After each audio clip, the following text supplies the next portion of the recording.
Hi friends, നമ്മളിപ്പോൾ ഒരു video കണ്ടില്ലേ?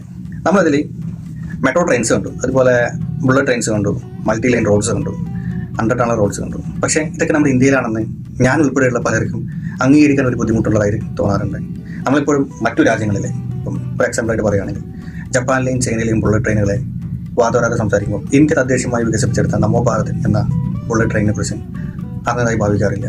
അതുപോലെ തന്നെ ദുബായിലെയും സിംഗപ്പൂരിലെയും മീറ്ററുകൾ മാത്രം നീളമുള്ള അണ്ടർ ടണൽ റോഡുകളെ കുറിച്ച് വാദോരാതെ സംസാരിക്കുമ്പോൾ ഇന്ത്യക്കകത്ത് കിലോമീറ്ററുകൾ നീളമുള്ള അണ്ടർ ടണൽസ് ഉണ്ടെന്ന കാര്യം അംഗീകരിക്കാൻ മടി കാണിക്കുന്നു. വൻകിട രാജ്യങ്ങളുള്ളതുപോലെ മൾട്ടി ലൈൻസ് റോഡ്സ്, ഇന്ത്യയിൽ ഒരു എമർജൻസി വന്നു കഴിഞ്ഞാൽ ഒരു എയർക്രാഫ്റ്റ് പോലും ലാൻഡ് ചെയ്യാനുള്ള റോഡുകളുണ്ടെന്ന് നമ്മൾ മനസ്സിലാക്കിയിട്ടുണ്ടോ? അപ്പോൾ മാറേണ്ടത് നമ്മുടെ മനസ്സാണ്. ഇന്ത്യ വളരുകയാണ്, ഡെവലപ്പിംഗ് ഇന്ത്യ. രാഷ്ട്രീയം ഏതുമാവട്ടെ, രാഷ്ട്രം ഒന്നാണ്. ജയ് ഹിന്ദ്.